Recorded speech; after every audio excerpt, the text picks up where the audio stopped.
अस्सलाम वालेकुम everyone and welcome back to bio. और बायो में कल मैंने एक असाइनमेंट दी थी जो कि हमारे पास आई है, शिजा ने हमें भेजी है। उसको हम थोड़ा डिस्कस कर लेते हैं। अभी शिजा मुकद्दस दोनों आ गई हैं, चलें इसको डिस्कस कर लेते हैं। हमारे पास कलर ब्लाइंडनेस की मैंने कही थी example. Capital B is for normal person and small B is for Mukaddas हमें अस्सलाम वालेकुम अस्सलाम इज़ फॉर डिजीज्ड पर्सन। ठीक है जी। इनकी जो लाइन थी, जो इनका कैरियर था, वो ये था कि there is one carrier daughter and the other son is normal. ठीक है, अब उस कैरियर डॉटर की एक नॉर्मल बंदे से शादी होगी। So there is one carrier daughter and one affected या डिजीज्ड ग्रैंड सन। ठीक हो गया जी, बड़ा अच्छा बना के भेजा आपने। बस हीमोफीलिया की जगह क्या लिखना था? कलर ब्लाइंडनेस लिखना था। ठीक है, क्लियर हो गया शिजा? ऐसी छोटी छोटी गलतियां आप करती हैं, आपको पता है गलतियां काम बिल्कुल ठीक है, लेकिन छोटी छोटी गलतियों से ना आप रह जाते हो। ठीक है, छोटी छोटी गलतियां नहीं करनी है। ठीक है, करते हैं स्टार्ट अपना रेगुलर टॉपिक। मैंने बड़ी कोशिश की मुकद्दर और सॉरी शिजा कि मैं आपका लेक्चर्स के अंदर ऐड कर दूं, बट मुझे सेपरेट ही ओपन करना पड़ा। आई डोंट नो व्हाई कि ये एडजस्ट ही नहीं हो रहा था। ठीक है, आज हमने पढ़ना है सेक्स लिंकेज में कि सेक्स लिंकेज डोमिनेंट डिजीज कौन सी होती है। जैसे हमने कल डिस्कस किया, there are sex linkage recessive disease. आज हमने पढ़ना है सेक्स लिंकेज डोमिनेंट डिजीजेस। कल के हमारे एमसीक्यूज नहीं हुए थे। एमसीक्यू नंबर 1 है, haemophilia B is cause due to abnormality in dash factor. कौन सा फैक्टर है जो हीमोफीलिया बी के लिए होता है? ठीक है सीधा, कोई बात नहीं, ये बताना मेरा फर्ज था क्योंकि पेपर में गलती नहीं होनी चाहिए, यहाँ पे गलती इज अलाउड। ठीक है, चलिए जल्दी से बताएं, हीमोफीलिया बी कौन सा फैक्टर मिसिंग होता है तो हीमोफीलिया बी होता है?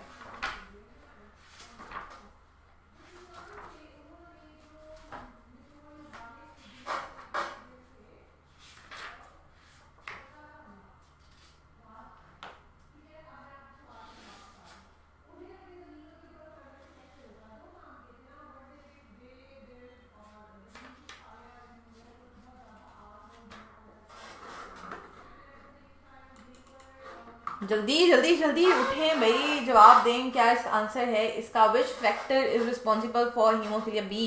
कौन सा फैक्टर है जो प्रेजेंट ना हुए, जिसका जीन ठीक तरह से उसने फंक्शन नहीं किया, स्ट्रक्चर उसका अच्छा नहीं है। कौन सा वो फैक्टर है? जल्दी से बताएं, हीमोफीलिया में कि कौन सा फैक्टर है प्लेटलेट्स का जो कि एब्सेंट हो तो हमारे पास क्लॉटिंग नहीं होती ब्लड की। वी गॉट एन आंसर, और आंसर हमें दिया शिजा ने बी। जी, 9 ना हो तो हमारे पास क्लॉटिंग नहीं होती। This is for A, this is for B and this is for C. ठीक है, नेक्स्ट है ट्राइटेनोपिया। ट्राइटेनोपिया में कौन सी ब्लाइंडनेस होती है? मैंने आपको कल भी कहा था कि इससे रिलेटेड पास पेपर क्वेश्चन आ चुका है, एमसीक्यू आ चुका है। जो ट्राइटेनोपिया है वो कौन सी कलर की डिजीज है हमारे पास? ठीक है जी, और दुआ है हमारे पास। ओके, मुकद्दस ने भी 9 आंसर दिया, बिल्कुल ठीक हो गया।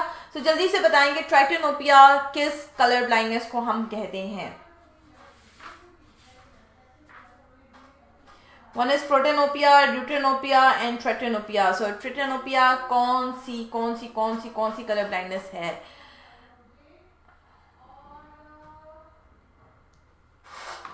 जल्दी से बताएं, हमने अगला लेक्चर भी पढ़ना है। अगला लेक्चर भी इसी से रिलेटेड होगा। अभी आपने रिसेसिव डिजीज की है, अब आप डोमिनेंट करोगे।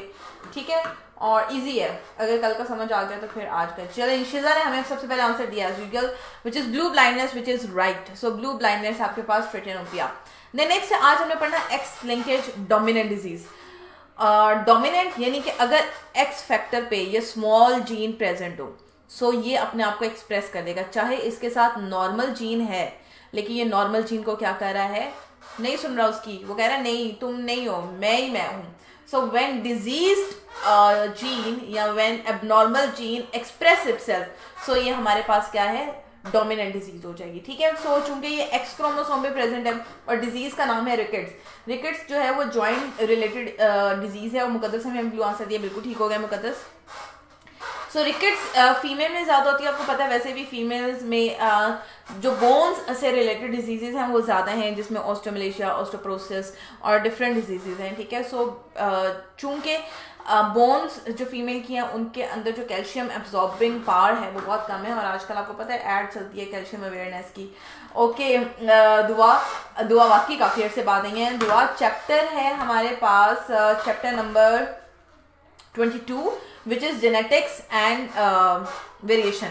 ठीक है, सो हम जेनेटिक्स का चैप्टर पढ़ रहे हैं कि किस तरह आपके पास डिफरेंट जीन्स होते हैं वो डिजीज़ के लिहाज से चेंज होते हैं। ठीक है, और शिजा ने आपको पेज नंबर भी बता दिया है। ठीक हो गया, और यहाँ जब हम स्टार्ट करते हैं चैप्टर तो जो फर्स्ट स्लाइड होती है वो आपके चैप्टर नेम की होती है। ठीक है, और सेकंड वन जो होती है वो टॉपिक की होती है। ठीक है, सो क्या बात मैं कर रही थी, हाँ, डोमिनेंट डिजीजेस की।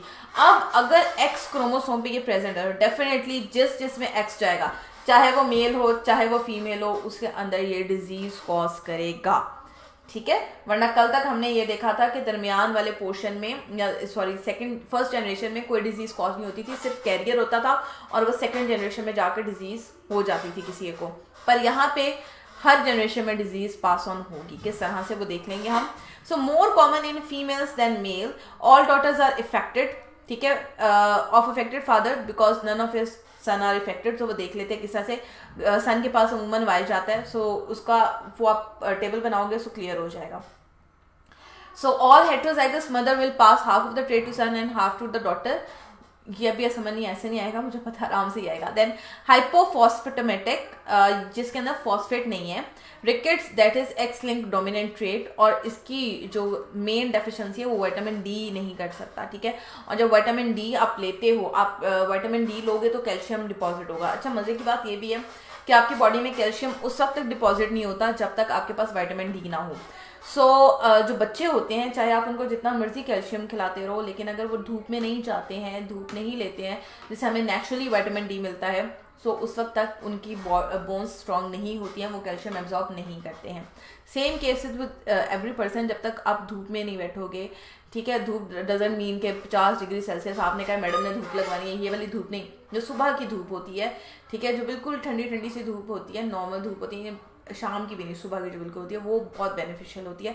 आपकी बॉडी में सर्टेन केमिकल रिलीज होते हैं जो कि विटामिन डी बनाते हैं। ठीक है, so it doesn't result from vitamin D deficiency occur because of genetic communication failure. अब जेनेटिक किस तरह से इसमें रिलेटेड है। सो हमारे पास ये नॉर्मल, ये हमारे पास डिजीज्ड पर्सन है, ठीक है, और ये हमारे पास क्या है, ये हमारे पास डिजीज है और ये हमारे पास नॉर्मल है। ठीक है, दिस वन इज डिजीज्ड।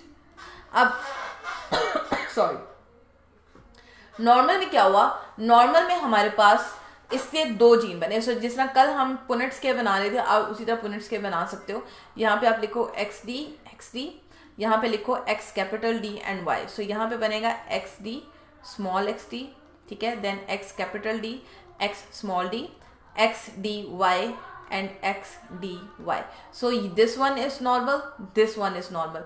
सो जो इसके सन हैं ये क्या है, नॉर्मल सन है। क्यों? क्योंकि उनके पास स्मॉल डी आ गया है जो कि नॉर्मल जीन था। So small D is for normal and capital D is for disease. ठीक है, सो पुनेट्स केस से हमें ये पता चला कि जो इसकी सारी डॉटर्स थी वो क्या थी, वो डिजीज थी, वो इफेक्टिव थी, जबकि इसके सारे सन्स जो थे वो नॉर्मल थे। अब इस डिजीज्ड औरत की शादी, ठीक है, या डिजीज बंदी की शादी एक नॉर्मल बंदे से होगी। दिस इज योर नॉर्मल बंदा। ठीक है, अब इसका पुनेट्स केयर अलग से बना लो, मैं यहीं पे बना रही हूँ, आपने अलग यहाँ किस साइड पे बनाऊँ जो आपको समझ आ जाए, दूसरी साइड पे बना देती हूँ, यहाँ पे बना देती हूँ ताकि आपको समझ आ जाए। ठीक है, यहाँ पे हम इसका स्केयर बना लेते हैं। सो यहाँ पे आपने लिखा फीमेल का XD विथ स्मॉल d, और यहाँ पे आपने लिख दिया मेल का। ठीक है, सो मेल में क्या था, मेल इज प्योरली नॉर्मल। अब आपके पास ये डॉटर आई है with capital D and small d। सो ये क्या है, ये इफेक्टेड है, ये डिजीज्ड वन है। ठीक है, देन इसमें दोनों स्मॉल डी हैं, तो दोनों स्मॉल डी क्या थे, normal, this one is normal. Then आपके पास सन आया है एक with capital D, so capital D is diseased one. एक सन आया with small d which is normal, so this one is normal. अब जो जनरेशन थर्ड सेकेंड जनरेशन होगी उसमें 25% लड़के और 25% लड़कियां, यानी कि 50% लड़के और 50% लड़कियां क्या होंगी, डिजीज्ड होंगी। चांसेस हैं ये भी हो सकता है कि सारे के सारे नॉर्मल हो। This is purely dependent upon the independent assortment. Independent assortment में क्या होता है कि जीन अपने आप की पोजीशन चेंज कर लेते हैं जो उनकी मर्जी होती है, क्रॉसिंग ओवर अपनी मर्जी से करते हैं हम डिसाइड नहीं कर सकते कि ये वाला जीन क्रॉस ओवर करेगा, ये वाला जीन नहीं क्रॉस ओवर करेगा, ठीक है। सो ऐसा भी हो सकता है कि जो डिजीज पेरेंट हो उनके जो ग्रैंड डॉटर्स हैं या सन्स हैं वो क्या हो, वो सारे के सारे नॉर्मल हो, because it entirely depend upon independent assortment. और ये भी हो सकता है कि सारे के सारे जो ग्रैंड पेरेंट के सारे नवासे नवासियाँ हैं वो क्या हो, वो सारे के सारे डिजीज्ड वन हो। So this is purely dependent upon what, upon independent assortment, ठीक है। क्लियर हो गया तो जल्दी से बताएं, फिर मैं पीछे की तरफ जाऊँ। सो अभी हम क्या बात कर रहे थे, हम बात कर रहे थे कि विटामिन डी की डेफिशिएंसी से नहीं होती है, बल्कि it is a genetic communication failure, और इसके अंदर जो बोन प्रोटीन्स है उसको विटामिन डी मिलती ही नहीं है, जिसकी वजह से जो हड्डियाँ वो थोड़ी टेढ़ी हो जाती हैं। Normal legs they are close to each other, rickets में ये थोड़ी बो शेप्ड होती हैं, इस तरह से होती हैं, नॉर्मल पोस्चर नहीं होता है इनका, ठीक है।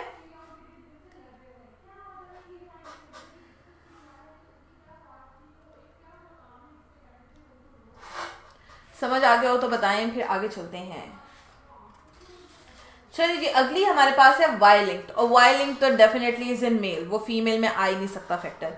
सो Y factor is specifically for male. So जहां जहां वाई का क्रोमोसोम जाएगा वो वहां इफेक्ट करेगा और कहीं भी इफेक्ट नहीं करेगा। और इसमें ये होगा कि अगर बाप है तो उसके बेटों को भी होगी और उसके आगे बेटों को भी होगी, दादा के नवासों को भी होगी, क्योंकि वाई करेक्टर जो आपका जो वाई जीन है वो सब में फॉरवर्ड हो रहा है, तो पॉसिबिलिटी है कि सारे के सारे मेल इससे अफेक्ट हों, ठीक है।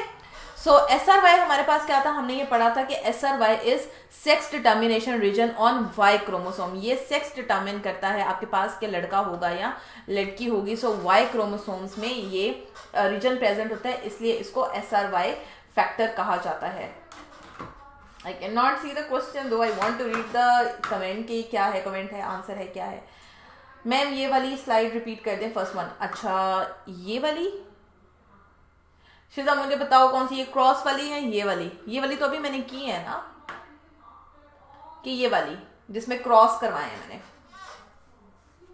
ये बिल्कुल उसी तरह से है जिस तरह आपने रिसेसिव ट्रेट किया। रिसेसिव ट्रेट में ये था कि अगर बाप को ये डिजीज है ना तो जो बेटी है वो कैरियर होती है। सो यहाँ पे चूंकि ये डोमिनेंट है तो बेटी कैरियर नहीं है, बेटी क्या है, बेटी डिजीज्ड वन है, ठीक है। और इसके डेफिनेटली आगे पोता और पोती एक कैरियर नहीं होंगे, डिजीज वन होंगे। इसमें कैरियर वाला ऑप्शन ही खत्म हो गया, इसमें कोई भी डिजीज कैरी नहीं कर रहा, बल्कि ये क्या कर रहे हैं, सारे के सारे उस पर इफेक्ट हो रहे हैं। सो इसमें अगर आप ये बना लो ना अपने पास इस तरह से पॉइंट्स के, सो आपको क्लियर हो जाएगा कि कैसे हमने ये डिसाइड किया। So small D is for normal and capital D is for disease. So capital D क्या आपके पास डोमिनेंट है, सो डोमिनेंट है तो जहां पे भी कैपिटल डी प्रेजेंट है वो कहेगा ये तो डिजीज्ड बनी है, ठीक है। सो हमने उसका पहला क्रॉस ये करवाया जिसके मुताबिक 50% लड़कियां और 50% लड़के हैं। सो लड़के आर प्योरली नॉर्मल क्योंकि उनके पास स्मॉल डी जीन है, small D is for normal. और लड़कियों के पास चूंकि कैपिटल डी है इसलिए वो सारी की सारी क्या है, इन्फेक्टेड है। देन आपके पास XD है, इसकी नॉर्मल बंदे से शादी हो जाती है, और नॉर्मल बंदे से शादी होने के बाद क्या होता है, इसकी ये पॉसिबिलिटीज हैं। जिसके पास भी कैपिटल D आ गया, दो बंदों के पास है, एक लड़का एक लड़की, ये दोनों इन्फेक्टेड है, इनके पास कैपिटल D नहीं है, सो ये दोनों क्या है, नॉर्मल है, ठीक है। चलिए जी वाई लिंक पे चलते हैं। सो वाई का मैं आपको क्या बता रही थी, वाई लिंक क्रोमोसोम जितना भी वाई करेक्टर है या इससे कोई रिलेटेड डिजीज है या इससे रिलेटेड कोई करेक्टर आपका, लाइक मेल का अगर आप देख लो तो मेल की दाढ़ी होती है, ठीक है, उनके बाल जल्दी गिर जाते हैं।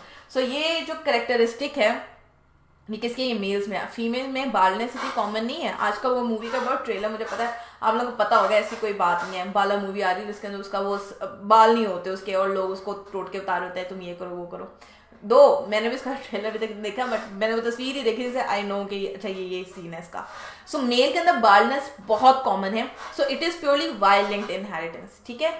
सो कहते हैं कि अगर बाप दादा में हो तो फिर आगे ट्रांसफर होते हैं। फिर मुकद्दस का क्वेश्चन है मैम लास्ट पर, सभी नॉर्मल भी हो सकते हैं? हाँ हो सकते हैं। मैंने ये आपको बताया है कि इट कैन बी कि सारे के सारे डिजीज वन हो या सारे के सारे नॉर्मल हो।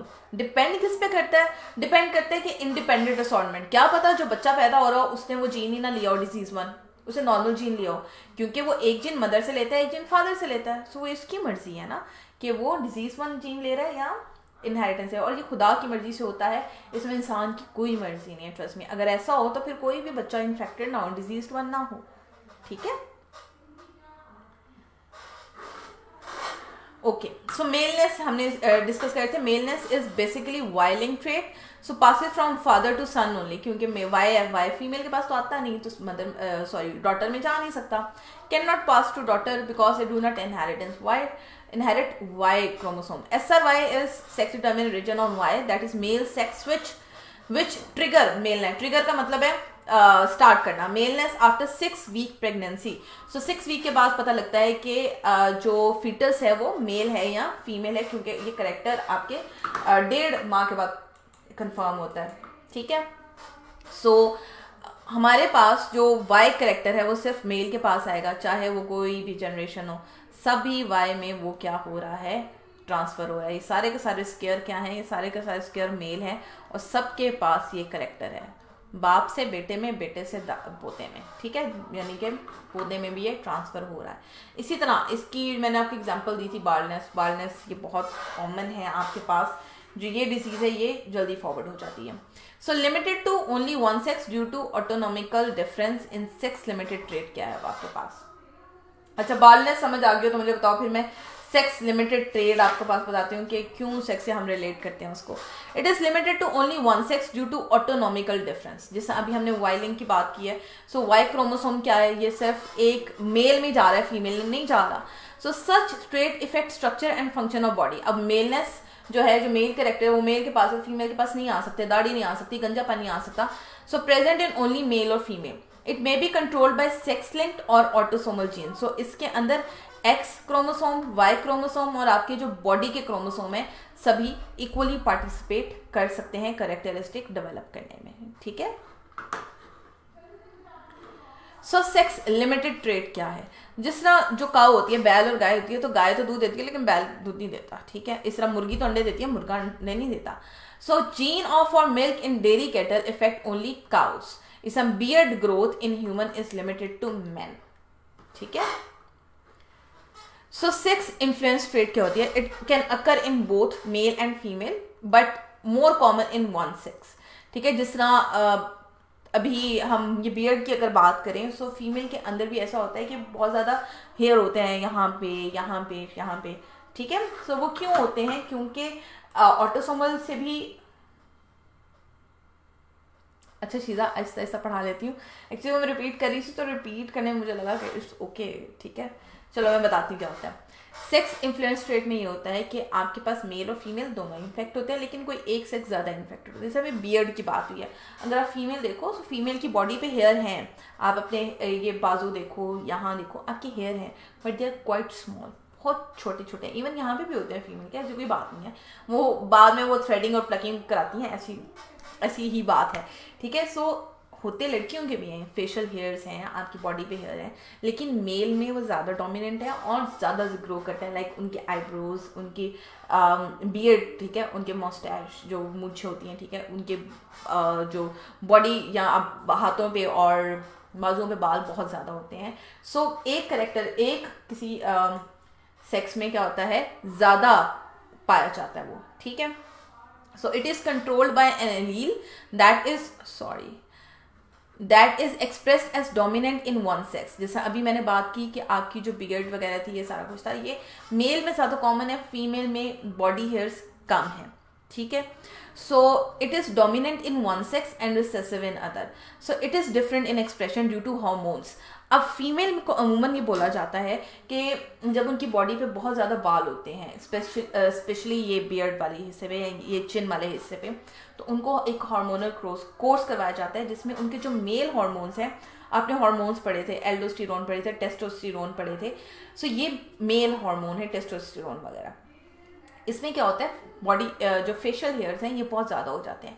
सो आपको ऐसी मेडिसिन दी जाती है जिसकी वजह से वो जो हार्मोन्स हैं वो फीमेल की बॉडी में कम बने, ताकि उनकी बॉडी पे जो फेशियल हेयर हैं, जो हार्मोनल इम्बैलेंस की वजह से हैं, वो ग्रो ना करें। ठीक है, सो ये है इसका मतलब। क्लियर होगी बात कि आपके पास किस तरह से जो जीन्स होते हैं या हार्मोन्स होते हैं वो इफ़ेक्ट कर सकते हैं किसी को। क्लियर है। इस तरह कुछ मेल ऐसे भी होते हैं जिनको दाढ़ी बहुत कम आती है, लाइक आप साउथ ईस्ट एशिया में चले जाओ, ये मैं बहुत कॉमन एग्जांपल देती हूँ, China, Japan, Korea, Thailand, Malaysia, Singapore, इस साइड पे चले जाओ आप, वहाँ पे फेशियल हेयर नहीं है लोगों के। So I am not bragging but like I spend 2 months almost in Thailand, और वहाँ पे लड़कों की दाढ़ी नहीं आती थी, और they have better skin than female. उनकी स्किन ऐसे ग्लो किया करती थी, इतनी सॉफ्ट हुआ करती थी विदाउट एनी हेयर। फीमेल ख्वाहिश करती है ना हमारी जल्द जैसे ग्लो करे, कोई बाल ना हो, सो उनकी ऐसी होती थी। सो इट्स बेसिकली उनके क्या था, उनमें वो हार्मोन नहीं था जिसमें वो फेशियल हेयर्स हों, बहुत कम लोगों के होते थे, अदरवाइज नहीं होते थे। और इसी तरह आपके पास डिफरेंट कह सकते हो जो मेल में पाई जाती हैं, रीजन टू रीजन भी वेरी करता है। शिजा कह रही है आपने कभी अपनी फैमिली के बारे में नहीं बताया, आपकी कितनी डॉटर्स हैं? I don't have kid yet, अभी मेरे कोई, I don't have kids yet. आप लोग दुआ करें, हो जाएंगे, ठीक है। चलिए जी शिजा आगे चलते हैं, दो it's very personal but still it's okay, ठीक है।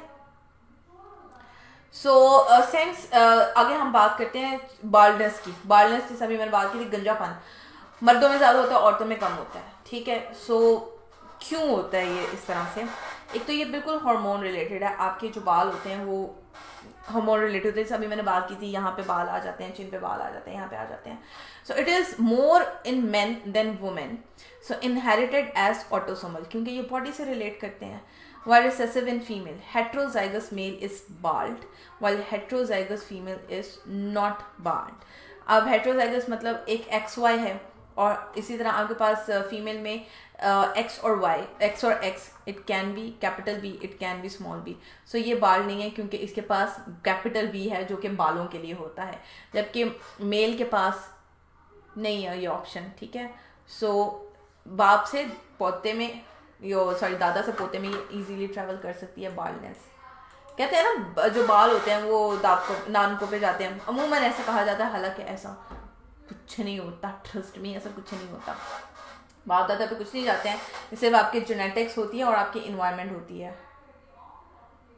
Thank you so much शिजा।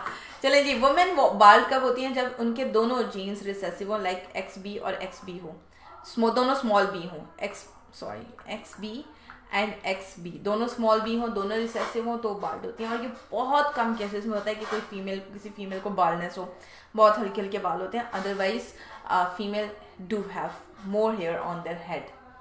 वैसे इस पर बड़े लतीफ़े बने हुए हैं कि मर्ज होते हैं कि वो गंजे क्यों हो जाते हैं, क्योंकि वो बहुत ज़्यादा टेंशन लेते हैं, औरतें टेंशन नहीं लेती, तो उनके बाल रहते हैं, सो मर्दों के गिर जाते हैं, कुछ इस तरह के बड़े ही लतीफ़े बने हुए हैं फजूल के।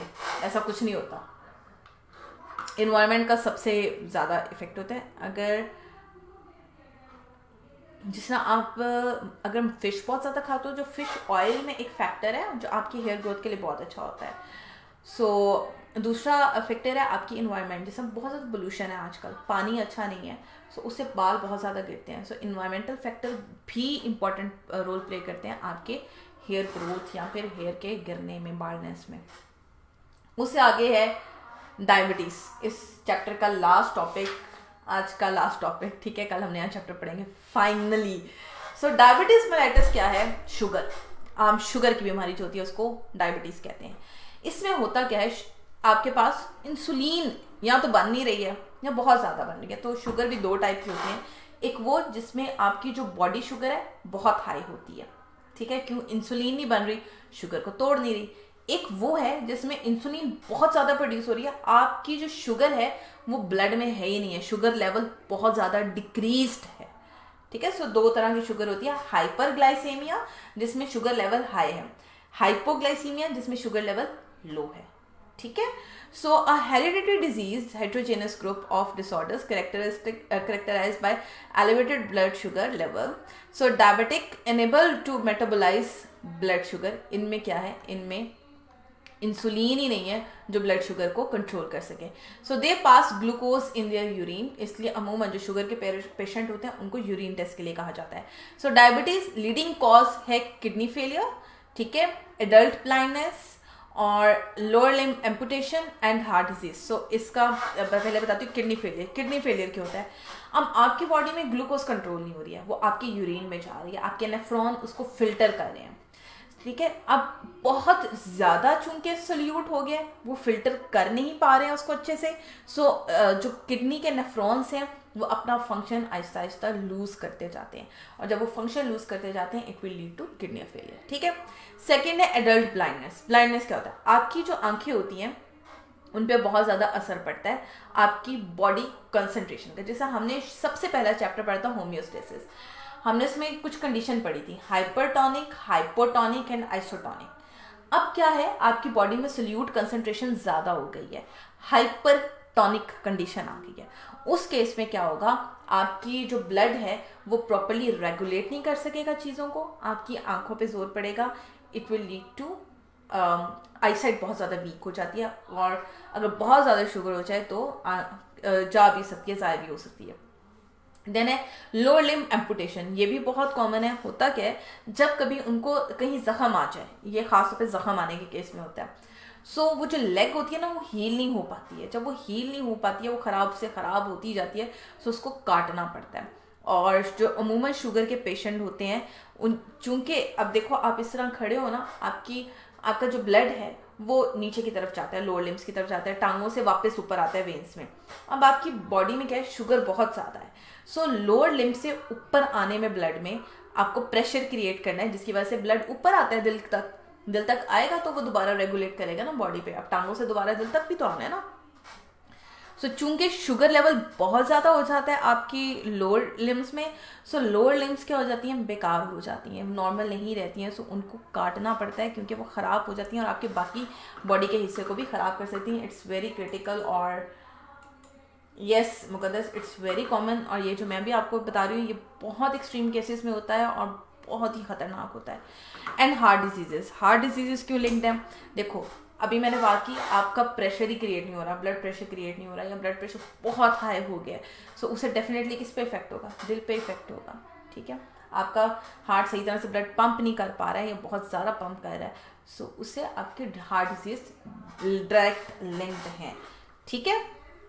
सो अब हम बात करते हैं टाइप 1 की और टाइप 2 की। तो type 1 is insulin independent and type 2 is non insulin independent, यानी कि एक इंसुलिन पर डिपेंड कर रही है, एक इंसुलिन पर डिपेंड नहीं कर रही है। सो टाइप 1 की बात करते हैं, also called as juvenile diabetes, जो आम लोगों को होती है, जो अमूमन बच्चों में बहुत ज़्यादा आजकल कॉमन है, बहुत कॉमन है आजकल के बच्चों में।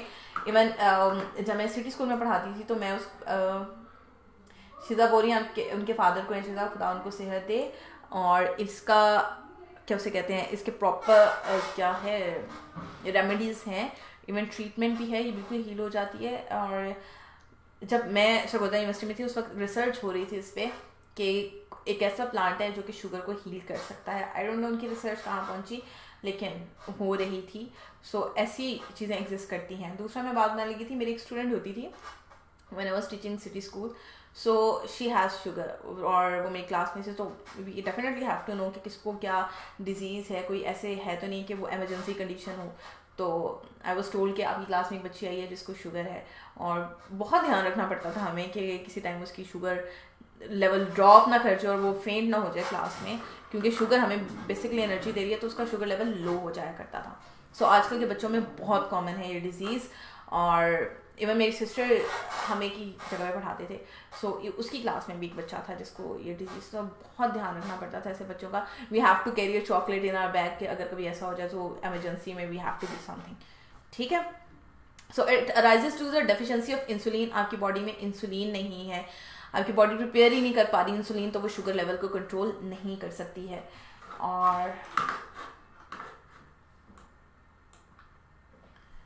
ओह Mukaddas said, but there is treatment, so आप लोग ज़रूर इसको देखें, ठीक है। सो हमारे पास सॉरी ऑटो इम्यून डिजीज़ है। Immune system backfire and generate an auto antibody against body cell, और इससे आपको सर्टन वायरल इन्फेक्शन हो सकते हैं जो कि इम्यून रिस्पॉन्स को एक्टिवेट कर सकते हैं। So T cells of immune cell attack pancreas. Pancreas कहाँ है? Pancreas are called as I guess पित्ता, जिगर के साथ पित्ता है, यानी कि इस तरह अगर आपका लिवर है सो उसके साथ ये पत्ते की तरह ही होता है, इस तरह सा ये पैंक्रियाज होती हैं। सो पैंक्रियाज के पास क्या है, बीटा सेल्स हैं, अल्फा एंड बीटा सेल्स। जो बीटा सेल्स हैं वो हमारे पास क्या बनाते हैं, इंसुलिन बनाते हैं। और ये आप हार्मोन्स वाले चैप्टर में पढ़ चुके हो, केमिकल कोऑर्डिनेशन में, ठीक है। सो उसमें क्या होता है, सो इनके बॉडी में चूंकि इंसुलिन नहीं है, इनका शुगर लेवल बहुत ज़्यादा हाई हो जाता है, sugar level is very high. और उसको लो करने के लिए इनको इंसुलिन के इंजेक्शन लगाने पड़ते हैं। ये जो एक्सोजिनस है ना, एक्सोजिनस का मतलब है बाहर से दी हुई। सो इनको ये इंसुलिन के रेगुलर इंजेक्शन लगते हैं, जिसकी वजह से इनकी बॉडी क्या करती है, शुगर को मेंटेन रखती है, ठीक है। टाइप 2 की बात करते हैं।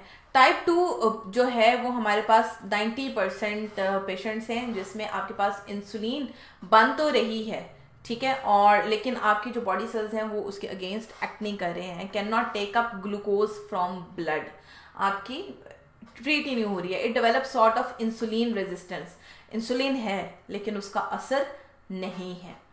So it is more common among obese, जो मोटे लोग होते हैं।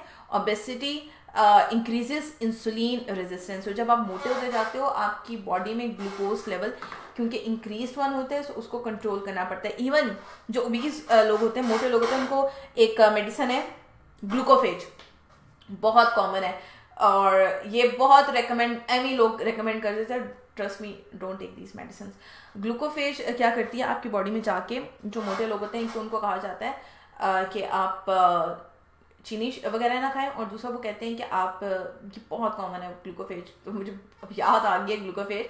सो दूसरा उनको कहा जाता है कि आपने तो खाना नहीं खाना, चीनी नहीं खानी, नॉट चीनी नहीं खानी, और ये मेडिसिन लेनी है सुबह दोपहर शाम। और उसमें ये होता है कि आपकी बॉडी में जो आपकी बॉडी की इंटरनल ग्लूकोज है जो कि यूज अप नहीं हो रही है, फजूल में पड़ी हुई है, ये उसको तोड़ती है और उसको तोड़ के आपकी बॉडी से ग्लूकोज लेवल को या मोटापे को कम करती है, ठीक है।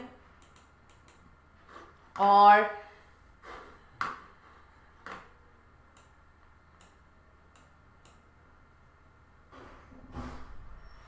ओ मुकद्दस, सैड। चलें, अगली है हमारे पास, द एक्सरसाइज रिड्यूसेस ओबेसिटी। ये एक्सरसाइज से कम हो जाता है, क्यों? क्योंकि आपकी एक्सरसाइज से आपके एक्स्ट्रा मॉलिक्यूल्स टूटते हैं, ग्लूकोज मॉलिक्यूल टूटते हैं, जब वो टूटते हैं तो उससे ओबेसिटी डेफिनेटली कम होती है। एंड इंक्रीज इंसुलिन सेंसिटिविटी, और आपकी इंसुलिन भी थोड़ी हरकत में आ जाती है। And improve glucose tolerance. About 2 to 5% get disease early in life before 25 years of age, and it is called as MODY, यानी कि maturity onset of diabetes of young, यानी कि जो बच्चों में हो जाती है उसको MODY बोलते हैं, मैच्योरिटी ऑनसेट, यानी उनके मेच्योर होने से पहले डिजीज़ हो गई है उनकी यंग एज में। और 50% जो डिजीज़ है, जो मोडी है, it is cause by mutation in glucokinase. Glucokinase क्या होता है, ये अमूमन ग्लूकोज को तोड़ने में और बनाने में काम आता है। सो इस एंजाइम में गड़बड़ आ जाती है, और जब इस एंजाइम में गड़बड़ आती है सो फिर क्या होता है कि डिजीज़ कॉज होती है। और आज का लेक्चर सैड है। डिजीज़ जब भी आती है इट मेक एवरीवन सैड, क्योंकि बहुत सारे लोग जिन्होंने अपने प्यारे खोए होते हैं इनकी वजह से, तो खुदा उनको जन्नत में जगह दे, और आप सब पे भी बल्कि हम सब पे रहम फरमाए और हमें ऐसी बीमारियों से बचाएं, ठीक है। सो ग्लूकोकाइनेज एंजाइम क्या करता है, it convert glucose into glucose 6 phosphate. So ये आपका ग्लाइकोलिसिस का फर्स्ट स्टेप है। सो जब आपके पास ग्लाइकोलिसिस ही नहीं होगी, ग्लूकोज नहीं टूटेगी, जब ग्लूकोज नहीं टूटेगी तो एनर्जी नहीं आएगी, और दूसरा आपकी बॉडी में ये डिपॉजिट या जमना शुरू हो जाएगी। सो उससे आपको एक तो मोटापा आ जाएगा, दूसरा आपके जो इंसुलिन है वो इतना काम करना शुरू कर देगा जब वो इतनी ढेर सारी ग्लूकोज देखेगा। So MODY can be cause by other mutation in 4 genes encoding transcription factor. So उसका ट्रांसक्रिप्शन भी खराब हो जाएगा। So baldness is a dash disease. Baldness किससे रिलेटेड है? सेक्स इन्फ्लुएंस्ड है, सेक्स लिमिटेड है, एक्स लिंक्ड है या वाई लिंक्ड है?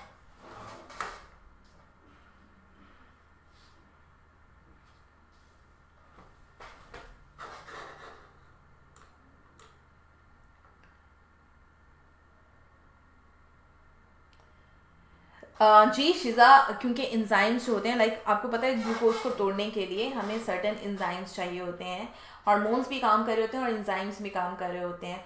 सो जो एंजाइम्स होते हैं अगर वो ख़राब हो जाएं, उनको कोड कौन कर रहा है, उनको कोड तो डीएनए आरएनए नहीं कर रहे हैं ना। सो जीन्स वहीं से हमारे साथ काम करना शुरू हो जाते हैं। सो अगर उनमें कोई म्यूटेशन आ जाए तो आगे फर्दर क्या होता है, डिजीज़ हो जाती है। ठीक है, so baldness is which related disease, so it is sex influence, क्योंकि अभी मैंने बात की थी कि मेल में ज़्यादा है, फीमेल में भी होती है लेकिन बहुत कम होती है। सो एक सेक्स में ये ज़्यादा है और एक में कम है। What are the causes of MODY, so ये आंसर अभी हो चुका है। सो लेक्चर का टाइम काफ़ी ऊपर चला गया है। अपना बहुत ख्याल रखिएगा। लेक्चर करते हैं यहीं पे ख़त्म। अल्लाह हाफिज़ और खुदा हम सबको अपनी हिफाजत में रखे। ठीक है, कल एक नए लेक्चर के साथ मिलते हैं। नया टॉपिक है बायोटेक्नोलॉजी, मज़े का टॉपिक है, आजकल की जो रिसर्च है उस पर बेस्ड है।